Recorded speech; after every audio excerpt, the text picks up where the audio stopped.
Hello Rohit sir.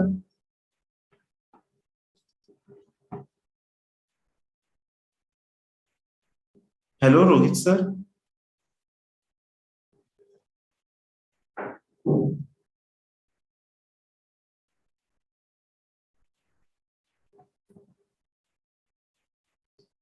Narsay madam.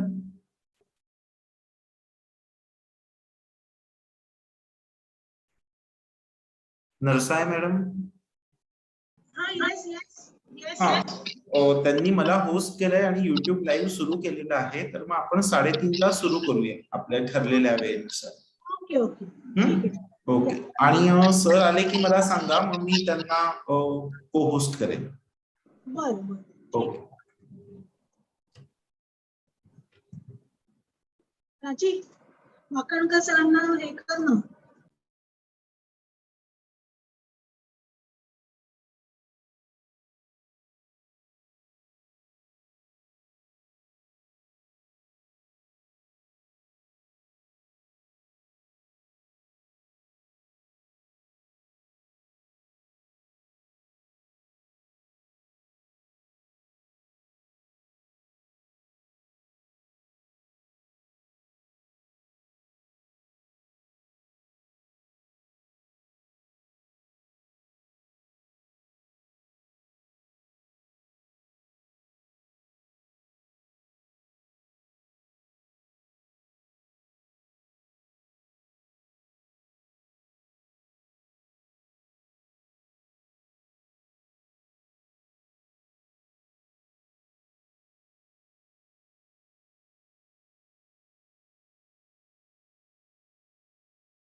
Ajay sir,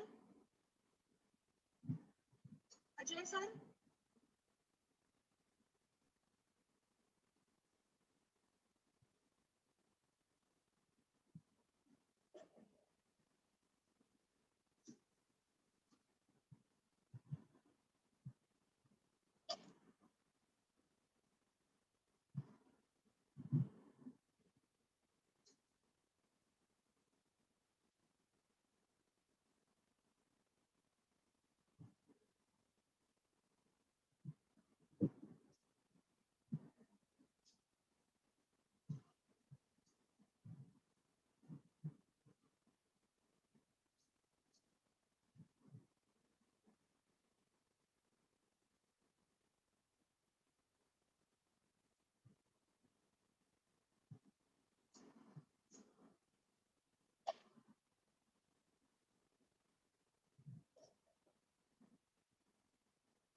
hello Madhavi madam.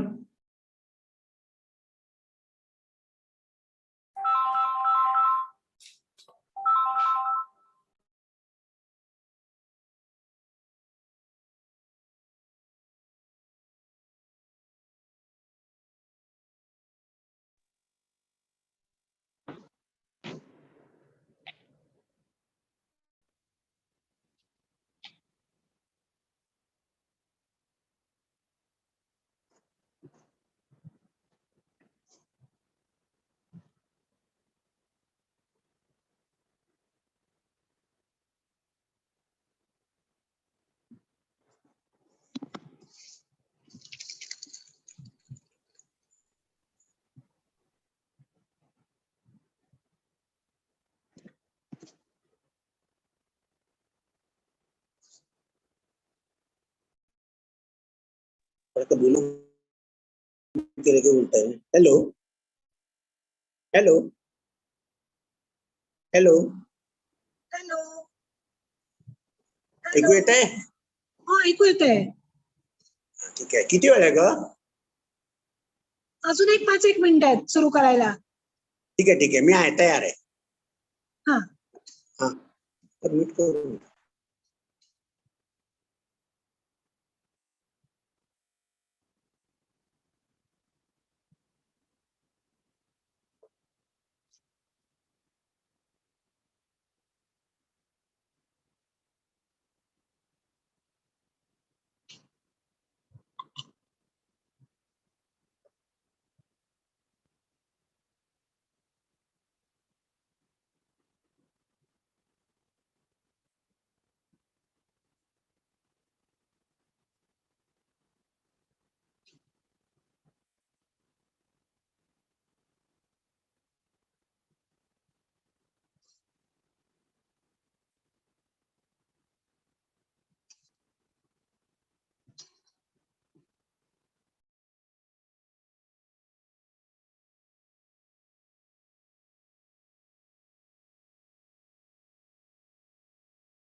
नमस्कार sir.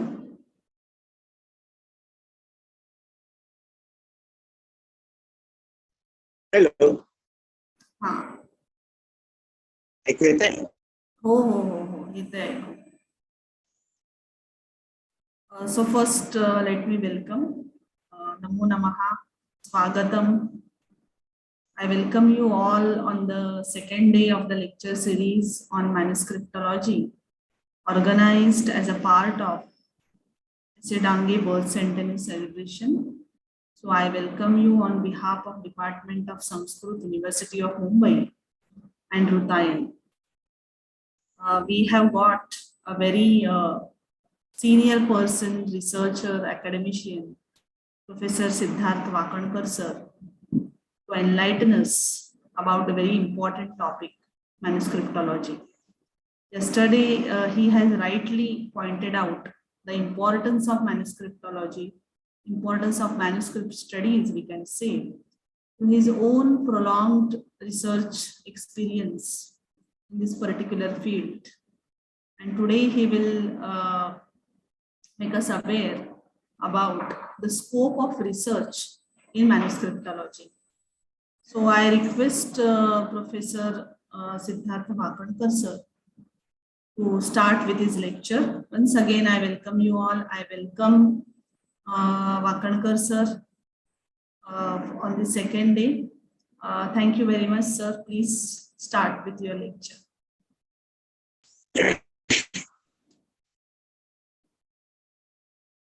Thank you.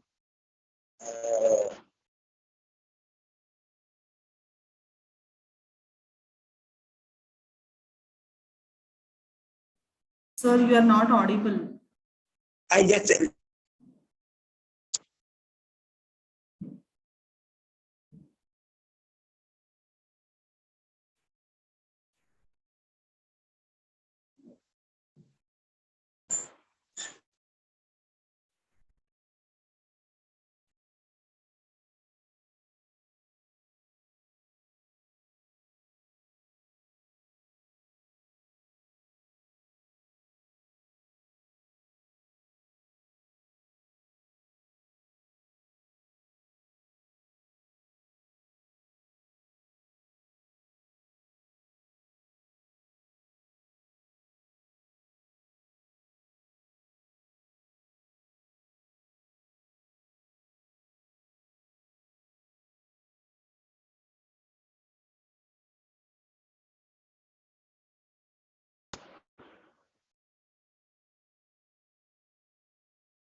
let it go.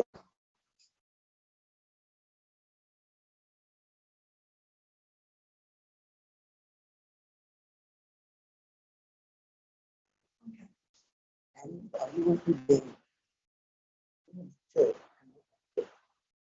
You will definitely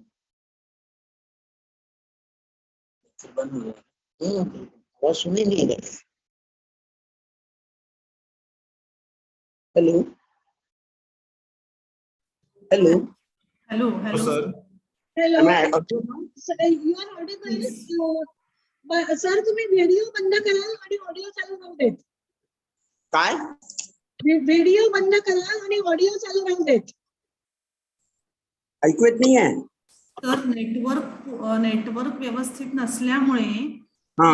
video बंद केलात तर audio जो आहे तो व्यवस्थित ऐकू येईल असं वाटतंय. अच्छा ठीक आहे, व्हिडिओ बंद कर. हा.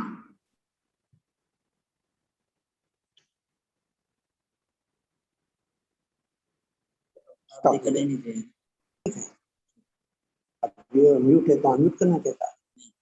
आपका आवाज भी नहीं है. शोभा, ऐकू येत आहे? हो हो हो. हॅलो, ऐकू हो, येते. येत आहे. येत आहे? ठीक हो येत ठीक आहे, ठीक आहे, ठीक आहे, ठीक आहे. Thank you. Yesterday, I spoke about the basic principles of manuscriptology, some aspects of manuscript studies.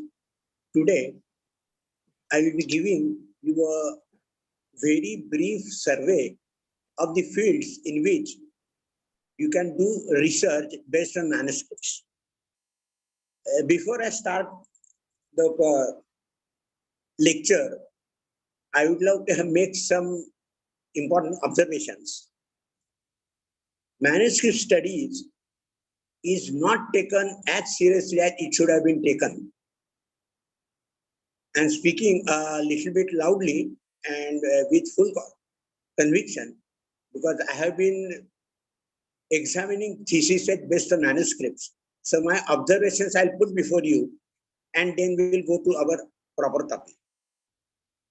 Generally, it is understood that if you write down the entire manuscript, it is ready for printing. But that is not the case. Writing down the entire manuscript and submitting as a thesis has its own problem. I don't want to name anybody, but I'm giving my experiences for last 25 years of reading theses based on manuscript. What the student does is, writes in the introduction, the editing is done as per the rules, but he doesn't mention any rule.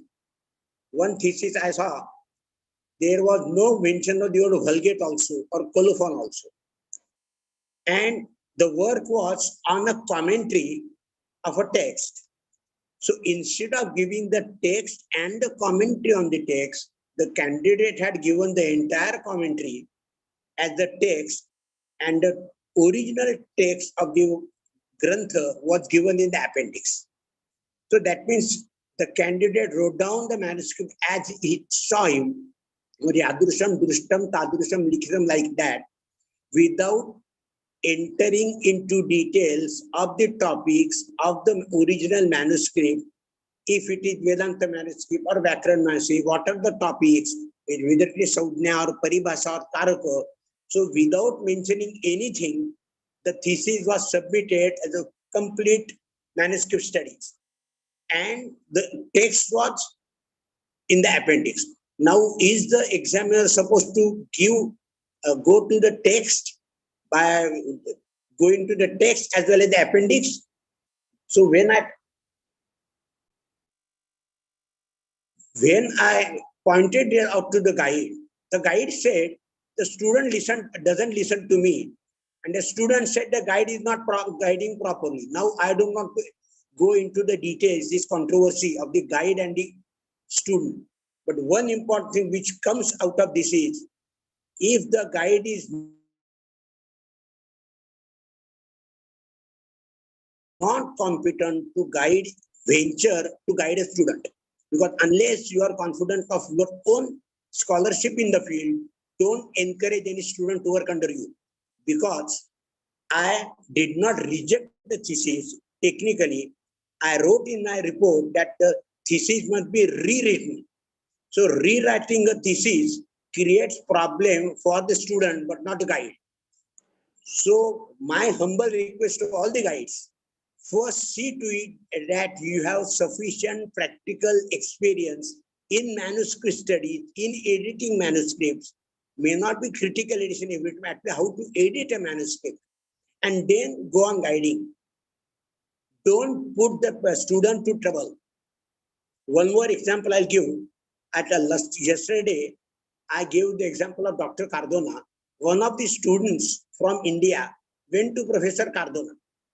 After 2 months, he talked to me, sent me a letter asking whether you know this student from Bombay. I said, I don't have any idea. He said, I asked that lady not to continue with me because she was not up to expectation for a PhD in Sanskrit grammar. I don't want to mention anybody, but this is the way a teacher is supposed to behave.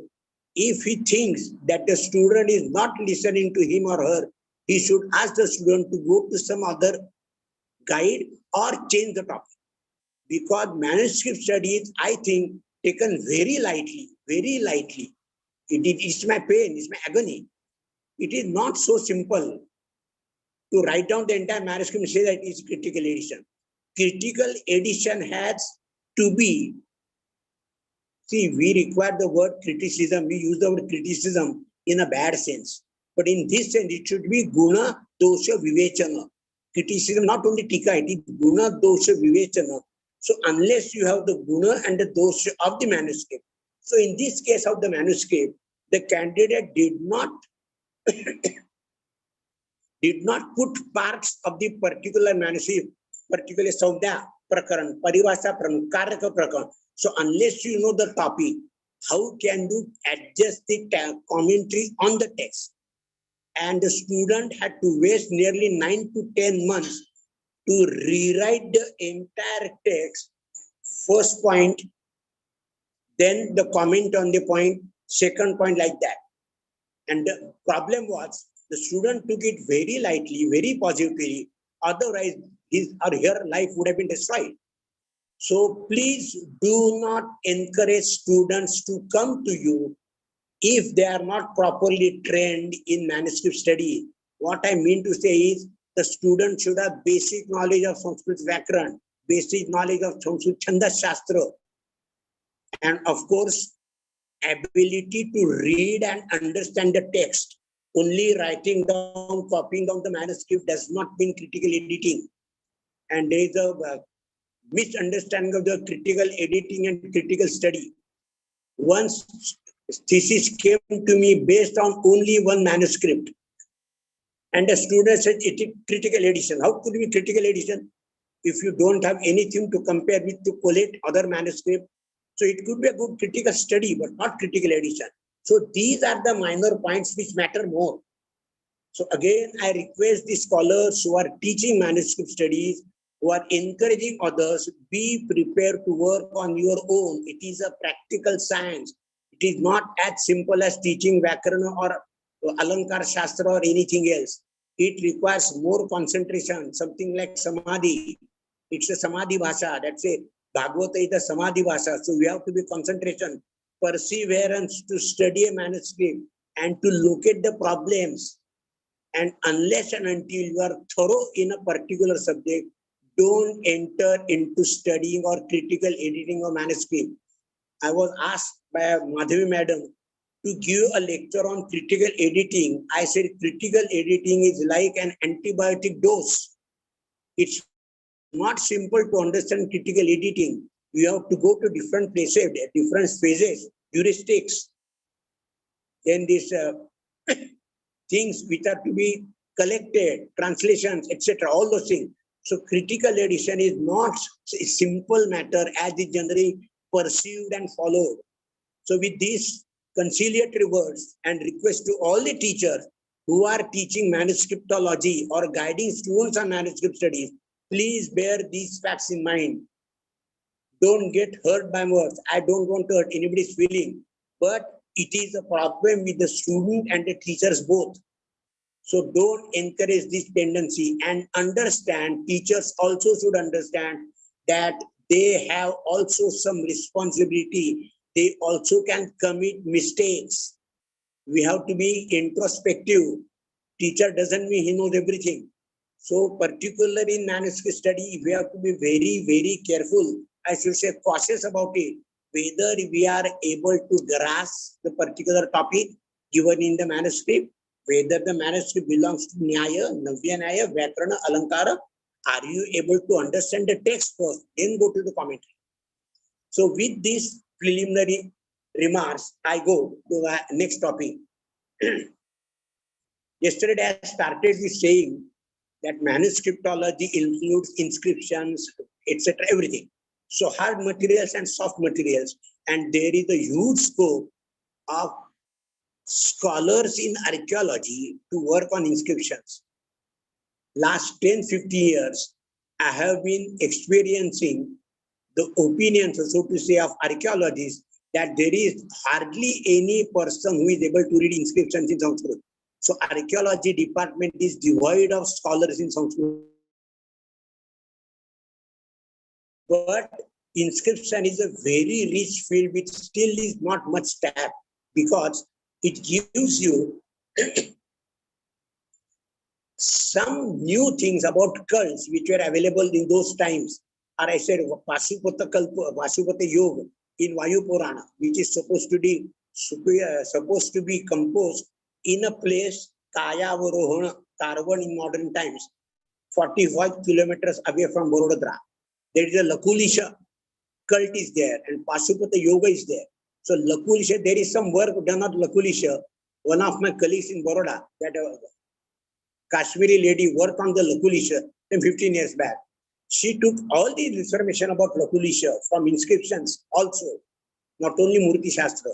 So you must know Murti Shastra, little bit of Murti Shastra, little bit of archaeology, little bit of culture. So Sanskrit scholar can do justice to their knowledge.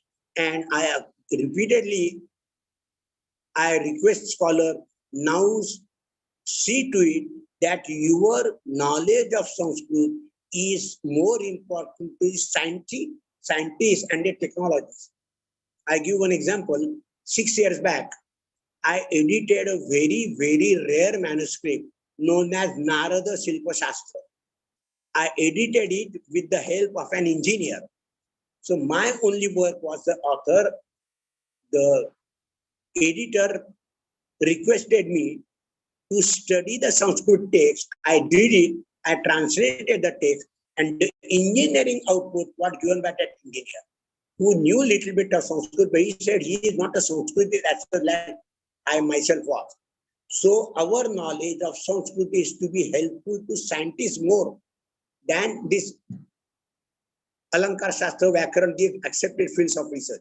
Because utility or relevance of Sanskrit is more important in modern times, and everybody knows there is a huge amount of money given for IKS, Indian Knowledge Systems.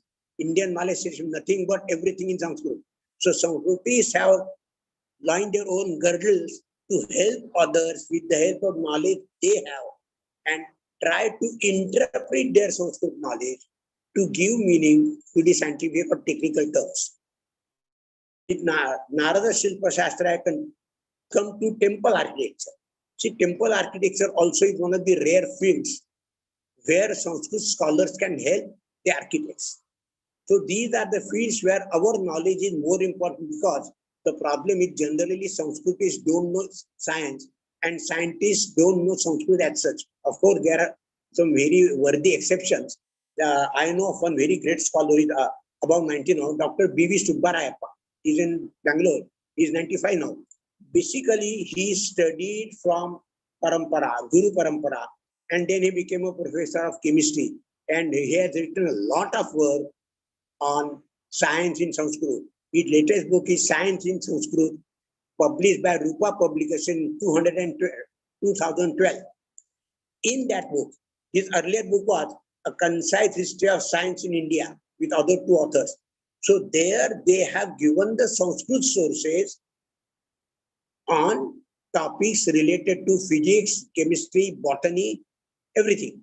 So now what we are supposed to do is help the scientists to understand their scientific work with the help of Sanskrit knowledge of ours. One of my colleagues in Bangalore was Dr. Sundararajan. He was a botanist. He wrote a thesis on botany in Sanskrit literature. It was an MPhil thesis, DLit thesis, submitted to Tumkur University. Tumkur is near Bangalore. I was one of the examiners. He had done good work, basing his arguments on the material which he got from Amarkos, Vanaspati, etc. But he forgot the very important aspect of Sanskrit studies, Sanskrit scientific studies, that there was one very great Jain scholar known as Uma Swati or Uma Swami, 1st century AD, who wrote a wonderful work known as Tattvartha Sutra or Tattvarthadhigama Sutra, where he has given the first botanical classification in Sanskrit literature. How many Sanskrit scholars know this fact? Because he is the Jain scholar. So Sanskrit scholars hardly study Jainism or hardly go to Buddhist, of course, with some exception. So when I pointed this out in my report, he came running. How is it that I didn't know? I said, I don't know. I read that work, and if you wanted my report, I gave it in that report. But his basic work was on Amarkos. There is another work known as Pushpa Ayurveda. Have you heard? Anybody has heard of the name Pushpa Ayurveda? See, we know Edward Bach, that Britisher who said flower aromatherapy. Aromatherapy is 150 years old. But in our Sanskrit literature, Pushpa Ayurveda is there, and there is one more known as Kalyana Karaka, which is written by a Jain scholar Ugraditya. Yesterday also I told you, Jains have done a lot of work in almost all the sciences of Sanskrit, Vakrana, Kosha, Alankar, everything. So Kalyana Karaka gives some information about Pushpa Ayurveda. And the Jains say that since they are vegetarians, they look to vegetarian things for research also. So Pushpa is a vegetarian thing. So they did it, but unfortunately, the Pushpa Ayurveda work as such does not exist, or it has not come down to us. There are stray references. I have collected some references. If anybody is interested, I can share that information. Since we are dealing with Ayurveda and Sanskrit, one very important aspect of Ayurveda, I have a work. How many Ayurveda scholars are on this group listening to me? Anybody Ayurveda scholar doing research on Ayurveda? Especially manuscripts? Anybody? Okay. Some 12 years ago, I conducted one 21-day manuscriptology workshop in Bangalore. And throughout India, I contacted Ayurveda scholars, but no scholar was able to speak on manuscripts on Ayurveda. So Ayurveda scholars are supposed to work more on manuscript now. I give 2-3 instances. I have one manuscript known as Shandha Chikitsa, and another manuscript known as Napusaka Arnava. What is the difference between the Shandha and a Napusaka? Can anybody tell this? And why 2 words are, if they are the same, why 2 words are used? So this Chanda Chikitsa or Napusakaranava could be one of the words for comparative study by Ayurveda scholars, Ayurveda doctors, as well as modern doctors for fertility problems, which is a very burning question nowadays. Fertility problem as well as Chanda, they call it breach. That means neither Pullinga nor Strilinga. So this problem also is a very important problem nowadays. So Ayurveda scholars should work with modern medicine scholars and see whether there is a difference between a Shanda and a Napusaka, and what was our observation about these 2 classes, and what is their new research which can throw light more on that. So this third thing connected with Ayurveda is Bombay University have a huge number of manuscripts in Rajabai Tower area. There are some Nighantus from Ayurveda, and those Nighantus have marginal notes. No, you are students of manuscriptal, you know what is marginal note. And those marginal notes are in Marathi, Gujarati, and Kannada also. So any Ayurveda scholar can go to those. Most of the Nighantus are still not published. So this could be one of the areas of research for Nighantu, for Mantra, Yantra, and Tantra. Sorry, not Yantra, Tantra and Mantra. Mantra is one of the important aspects of Ayurvedic medicine. So they believed in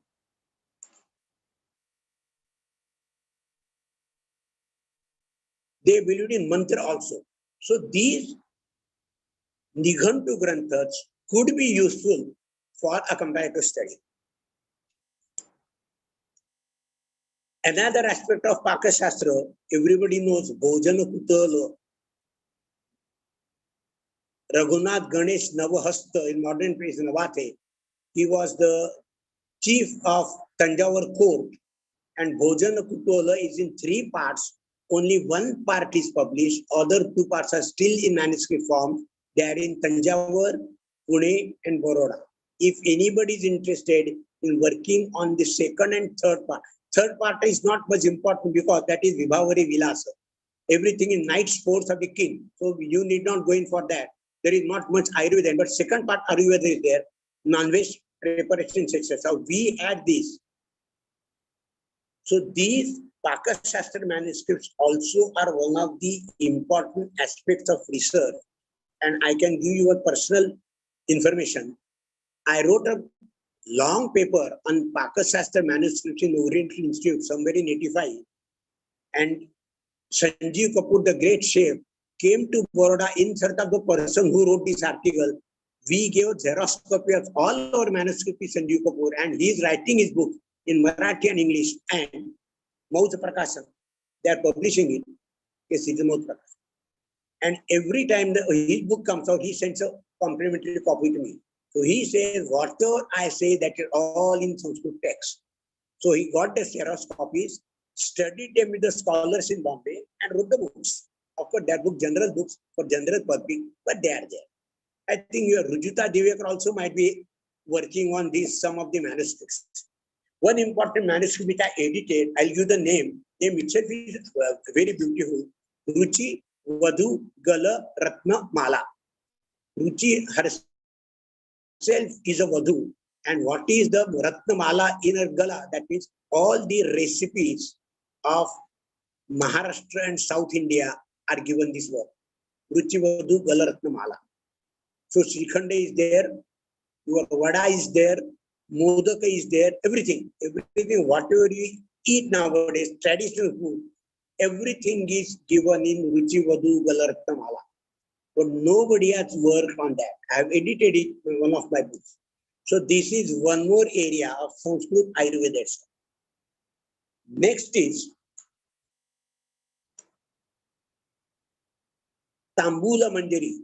Tambula Manjari is a very important work dealing only with Tambula, betel leaf. We have Tarayodasha Guni Veda in Maharashtra. So what are these Tarayodasha ingredients? So all these details are given Tambula Manjari and Tambula Kalpasangra. But Tambula Kalpasangra is still unpublished. I have a copy of it. I have copied it down, but still unpublished. So such things could be studied by the younger scholars. These are smaller works. Yesterday I told you, if you work on smaller texts, you get more confidence. In course of time, you can handle more difficult texts. One more thing about it, Arka Vidya. Ayurveda scholars say that Arka flowers is given as a remedy. So Sanskrit scholars, Ayurveda scholars should go into it. Somebody told me that there is some reference to Arka Vidya in Charaka Samhita. I am not a scholar of Ayurveda. So go to that, Charaka Samhita. And most important thing, I close this Ayurveda and Sanskrit with very important manuscript which came to my hand 3 or 4 days back. The name of the work is Ayurveda Sutram. And it has a commentary by Yoganandanatha. The fact that the name is Yoganandanatha means he is a Tantrika, follower of Tantra cult. And you know, most of you know, that our nadis are the contribution of Tantrikas. They were very good anatomists those days.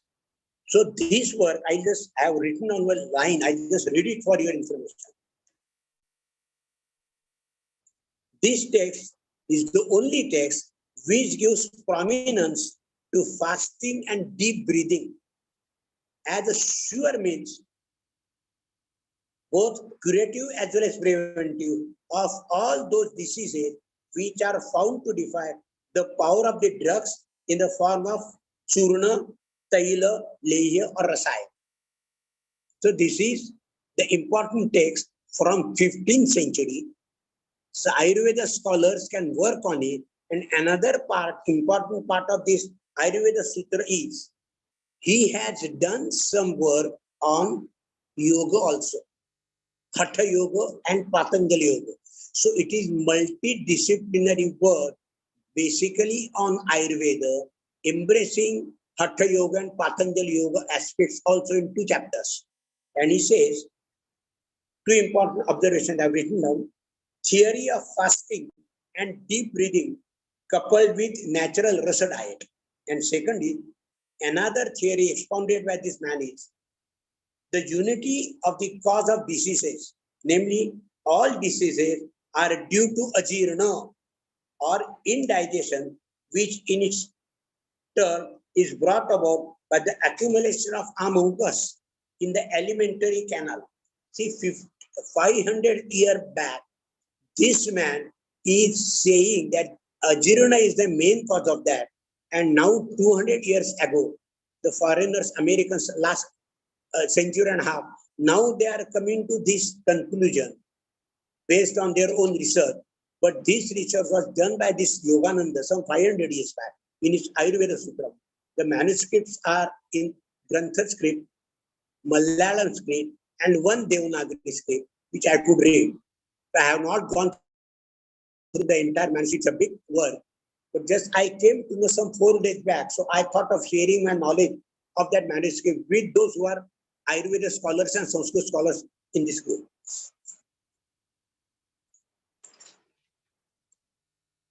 So I talked about Ayurveda and Botany. Now we come to chemistry. Vaman Ganesh Desai was a scholar of chemistry, and he wrote a book in 1920 that is known as Bharatiya Rasa Shastra. This book is still not translated to English. He has given the contribution or the Indian tradition of chemistry. If anybody is interested, the book is in the library of the Asiatic Society of Bombay. I've read it 25 years back. It is still there. It's a very good book. And it is reprinted by Tukaram Book Depot some 15 years back. So it is available. Everybody has here heard the name of Durgabai Bhagwat. Durgabai Bhagwat's father, Dr. Bhagwat, was the professor of chemistry in the Xavier's College. And in 1935, he wrote a thesis named Metals in Ancient India. How many of Sanskrit scholars have seen metals in Sanskrit, metals in Ancient India? I have seen it. I have read it. So now we have to extend our vista, our vision, to look to other subjects which are not technical or accepted as fields of research. So go to chemistry with a knowledge of Sanskrit. And for your information, this book, Metals in Ancient India, 22 chapters of that book in English are translated by Durgabai Bhagwat in Marathi. I have copies of all those 22 chapters, and it was published from a Vijnana Yoga Masika from Pune. Just now, I don't have the exact references, but I have the copies. After some time, I can share the details. But Durgabai Bhagwat translated 22 chapters of his thesis into Marathi. Existence of the book of its translation. So now our main object should be helping the so-called non-Sanskrit scholar with our knowledge of Sanskrit studies.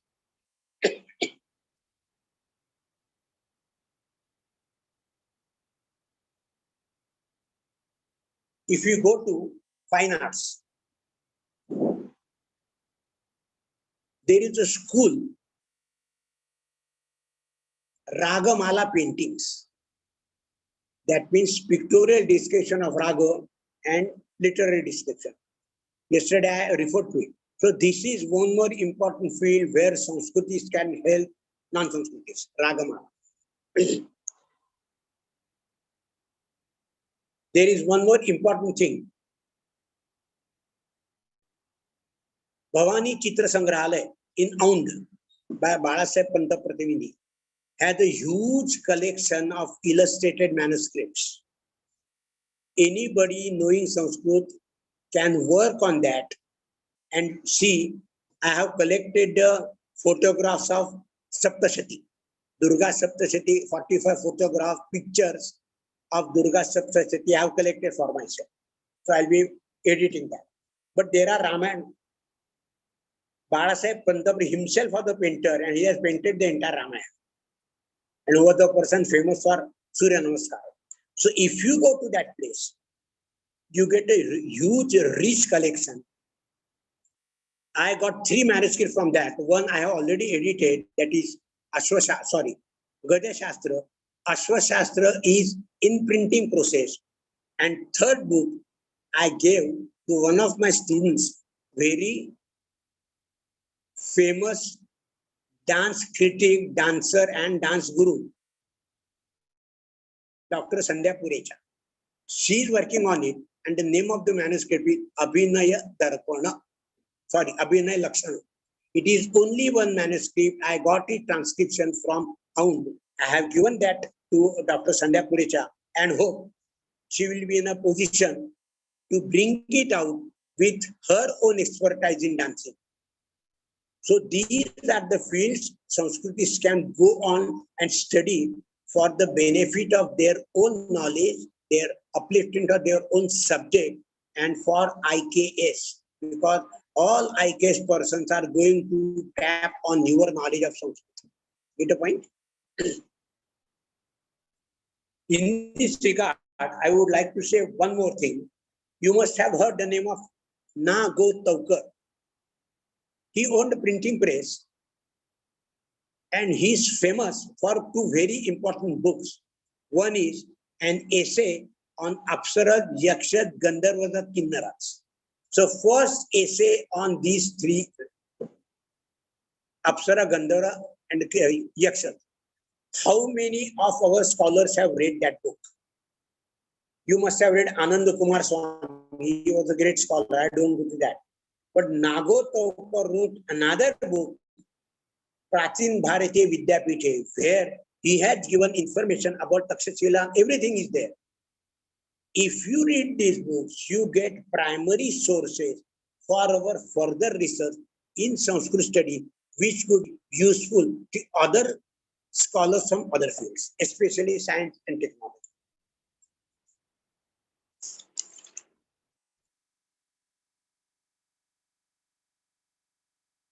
Botany I finished. More important thing,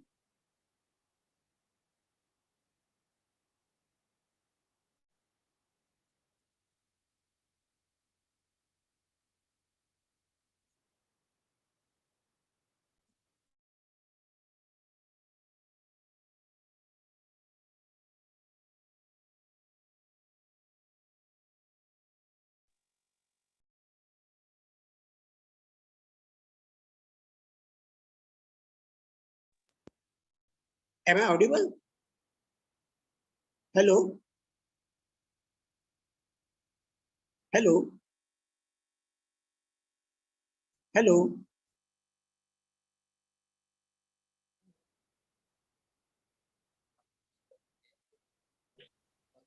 हाँ sir, yes sir. ऐकू येत आहे? हो हो हो हो. One important thing which we should have done, and the foreigners are doing. One of our friends, Dr. Karin Pejandais, she's in Vienna. She's critically editing the Vimanasthana first 8 chapters of Charaka Samhita. We had supplied manuscript copies to her, micro-negatives.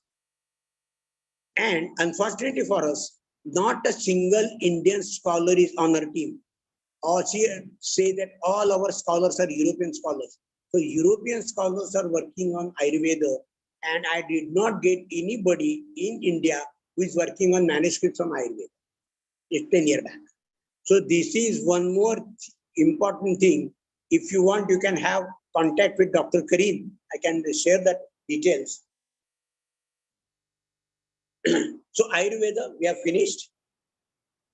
Aromatherapy, we have finished. Now I come to mathematics. There is a lot of work which needs to be done in mathematical works in Sanskrit. There is one very important work known as Ganita Kaumudi by Narayana. He was a Maharashtrian, 17th century. And he said, in order to beat Bhaskaracharya's Lilavati, he had written this work. I did not study the work in its entirety, but I studied one chapter. The last chapter of the work is known as Bhadra Ganita. Bhadra Ganita means magic squares.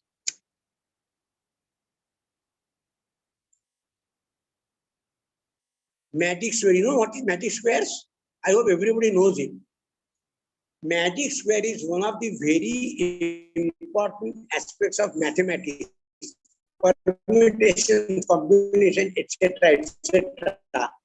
And I got interested in it because in chess, the Ashwachalana is sometimes in the form of this magic squares. So I got interested in that. And one of my friends is Rameshwarulu from Aligarh. He is expert in this, and he basically studies on astronomical instruments, observatories, etc., all over the world. It's a wonderful book published by Indian National Science Academy. Astronomical instruments. This yantra, that yantra, all those yantras. So that also is one of the important aspects of Sanskrit studies. Sanskrit scholars can help some person. And he is basically a Sanskrit scholar and BSc with physics. So he has that knack of connecting Sanskrit and science.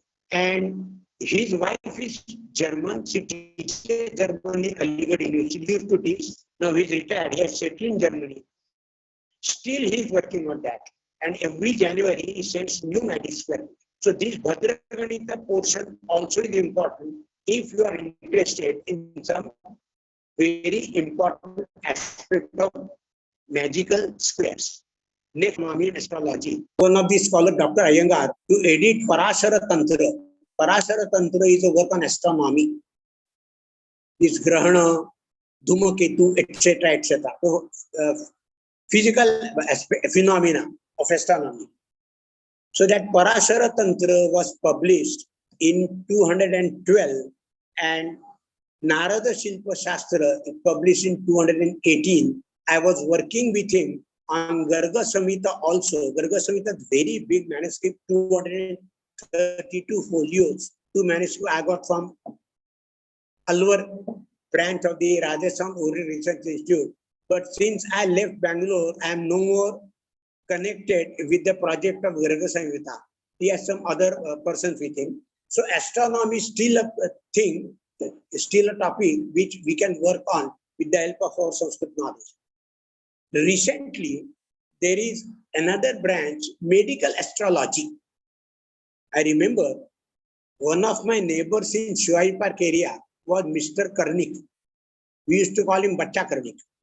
He was a cost accountant working in shock absorbers in Centaur Hotel. His office was in Centaur Hotel opposite our airport. But he was very good in astrology. And in the early 70s and 1980s, the doctors from Sion Ayurvedic College used to consult him before going in for any operation. And so many of the patients were relieved that operation was not required because he gave some medicine. So that medical astrology, the astrology and medicine is very important nowadays. Everybody is now going for that, trying to avoid operations and see any other means which can cure that. I know one scholar, Dr. Athaule. He stays in Hindu colony and he was a urologist attached to the Sushrush hospital. He has written a work, Shivambu Pana. And there he has given the scientific development or scientific nomenclature of the human urine and what effect it can have on particular diseases.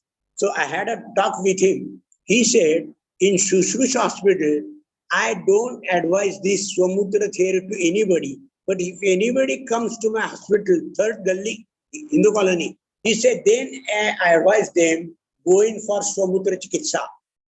And he said he cured many patients who were not required to go in for any operation. So this also is one of the aspects of Sanskrit studies. Shivambu Pana Viti, there are so many manuscripts on Shivambu Pana. One manuscript was given to me. It was written down by a person who was having the Shivambu Pana and everybody knows him. very great Sanskrit scholar, Professor R.B. Athawale, who has edited Rasa Gangadhar in Marathi, 3 volumes. He himself was practicing, he was a follower of Murarji Desai, you can say. So till the end, till 92nd year of his life, he practiced that. So this also is one of the, just like Gomutra, this also could be one of the topics of modern research with the help of modern scientific development or technical development. I talked about Shilpa Shastra a little bit of that. One of my friends, Dr. Sri Krishna Jugnu, he's from Udaipur, and he has a knack of translating almost all technical Sanskrit texts into Hindi with the help of his friends and engineers, etc. So, Krishi Parashara, Hindi translation.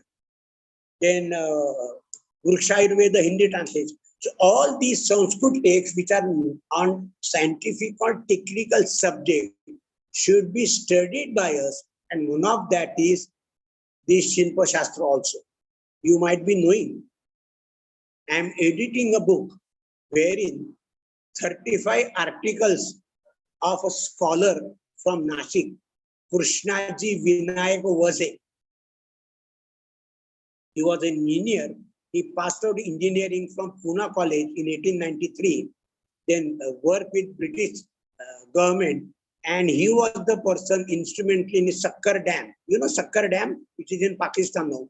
Because of that building of that dam, British government gave him a title Rao Sahib Krishnaji Vinayak Vaze.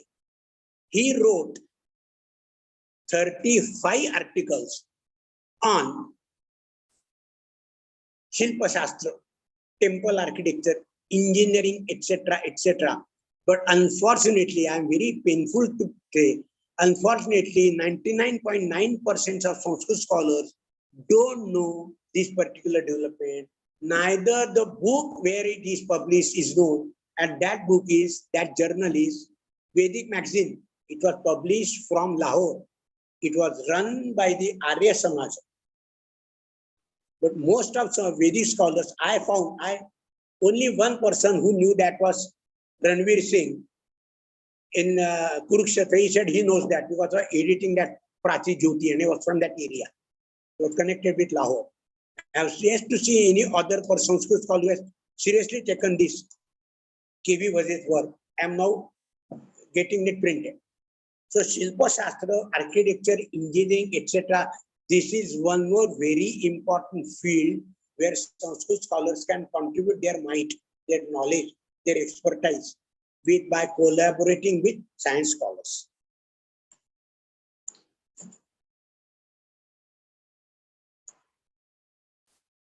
I think I have finished.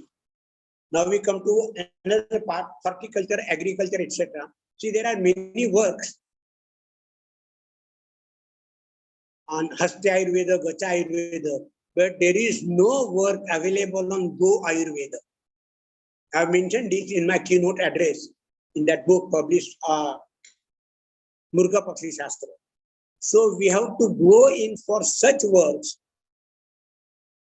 which have Sanskrit texts explaining ancient Indian tradition. Our tradition may be wrong in modern times, but we must express, or so to say, project our own tradition based in Sanskrit. So animal, etc., I don't speak, we have already done that. Horticulture is there. And lastly, I come to Dhanurveda.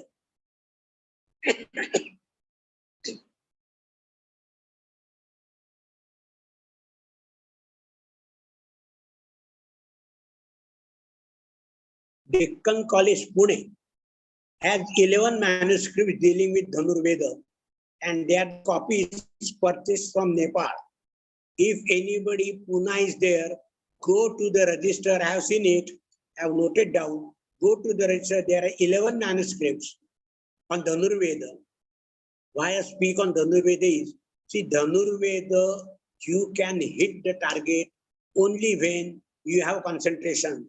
So yoga portion is there. So along with yoga, if you have Dhanurveda, archery, and archery has become an international game now. So our persons can know something from Dhanurveda also.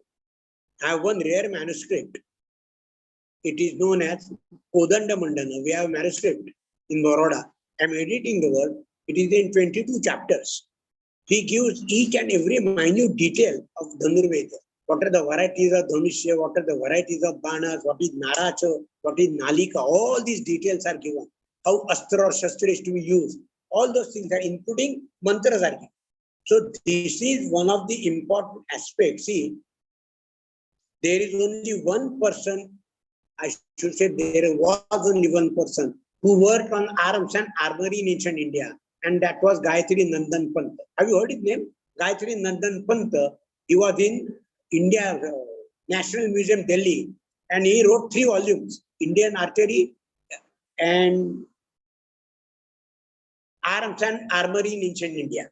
So he has gone deeply into Sanskrit texts, in archaeology, history, inscriptions, and collected all the data connected with this. So this kind of perseverance he showed, went to different manuscript libraries, connected those manuscripts, read them, and put everything into this. So this is the way you have to study manuscript and try to apply your knowledge of manuscriptology as well as Sanskrit studies, mingled with archaeology, inscription, Murti Shastra, Nanaka Shastra. Nanaka Shastra means numismatics. There are also kind of manuscript. So unless and until Sanskrit scholars are awakened to come forward to help other persons in their own field of research in science and technology, I think we will not have a bright future. And fortunately for us, the new education policy is giving much stress on Indian knowledge system, which is 100% available only in Sanskrit, to some extent in Prakrit and Pali. That means Hinduism, Jainism, and Buddhism. So with this, I close my long speech, giving some inkling of the possible areas of research which we can undertake for the betterment of our own subject, our own language, and our own knowledge, as well as our own tradition, by helping the modern scholars in Sanskrit and allied topics. Thank you for giving me a patient hearing, and I profusely thank all the organizers for giving me this opportunity to pay my respects to one of the greatest scholars of our times, Professor Dr. Siddhant. Thank you.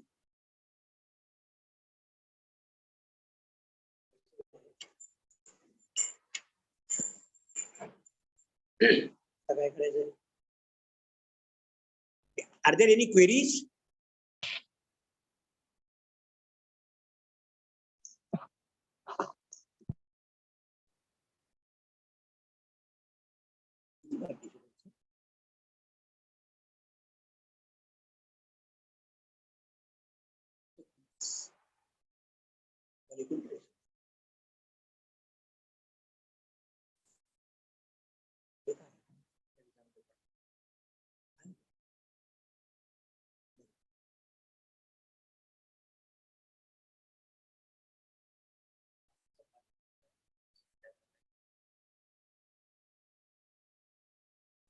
Very good.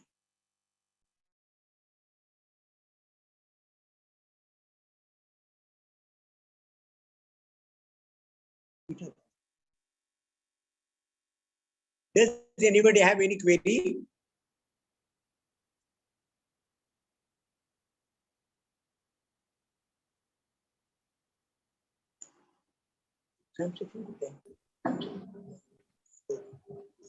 Shakuntala madam,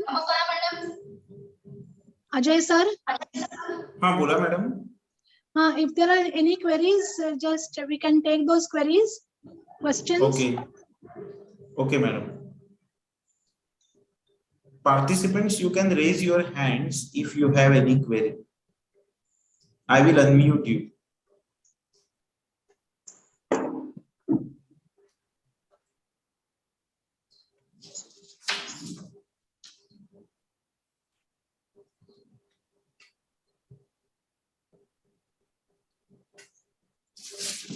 It seems there is no query. Okay, there is one participant who is raising his Upper hand. Iftekhar. Yes.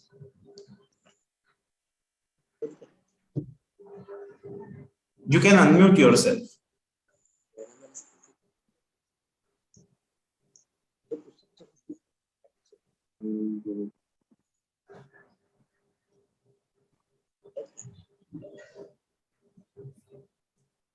Oh, Please ask your question.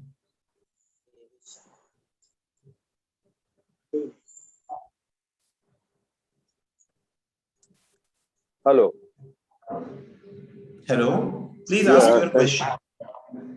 I want to ask, sir, that if I want to see the manuscript on Dhanurveda, how I receive this? Pardon?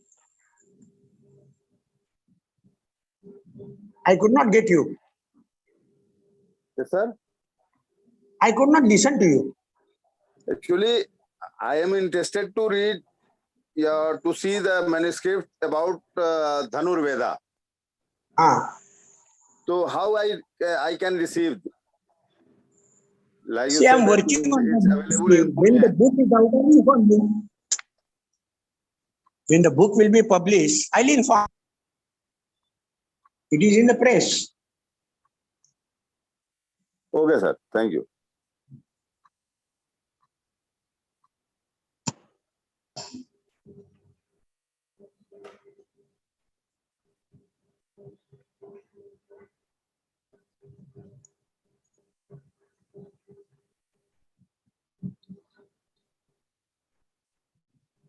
How's the meat?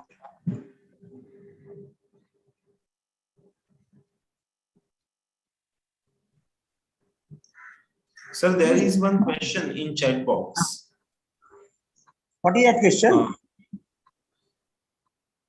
He is asking, we see a variety of scripts used in manuscripts. As you informed us yesterday about Prushthamatra script used in Jain manuscripts, could you suggest any book focusing on these scripts found in manuscripts from which we could learn it by ourselves? No, see, there is no such book as such dealing with this.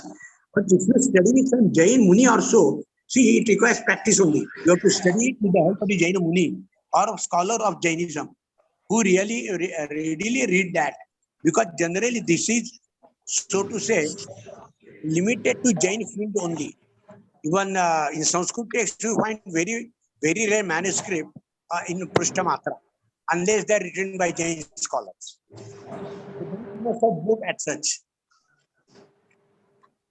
See, Jaina, the Prushthamatra, if you are able to read Bengal, Bengal is a kind of Prushthamatra. Assam is a kind of Prushthamatra, getting this backside. So Matra is on the backside. As I told you, outside the O and O is this at left hand side, that is Prushtha. That is Prushthamatra. So it requires only practice. And if you read Bengali script, I think slowly you can understand it, Bengali or even Maithili. So they have this variety, but you require practice. So there is no such book. I have not come across any book teaching Prushthamatra script.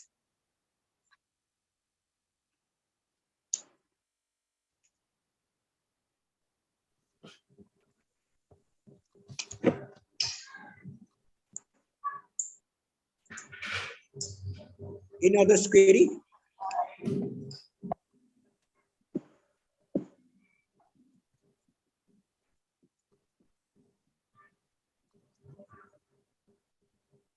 It seems there is no any query. Okay.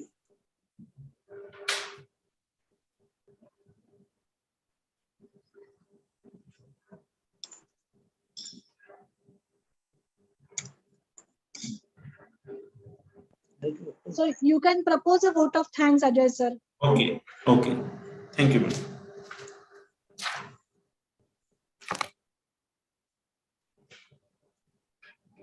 Namo Namaha. Thanks a lot, sir, for your scholarly lecture. You have explained the scope and contribution of manuscriptology in different fields like Ayurveda, chemistry. Your lecture is really thought-provoking for all of us. Thanks a lot, sir. I thank all eminent scholars and students. I thank Rohit sir of UCC department for providing the facility of Zoom and YouTube. I thanks one and all. Thank you.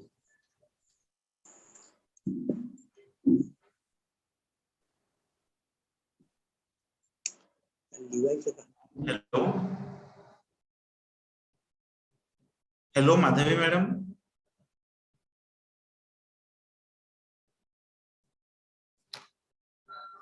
Hello, Madhavi madam. Ajay sir, you can end the meeting. Okay, okay.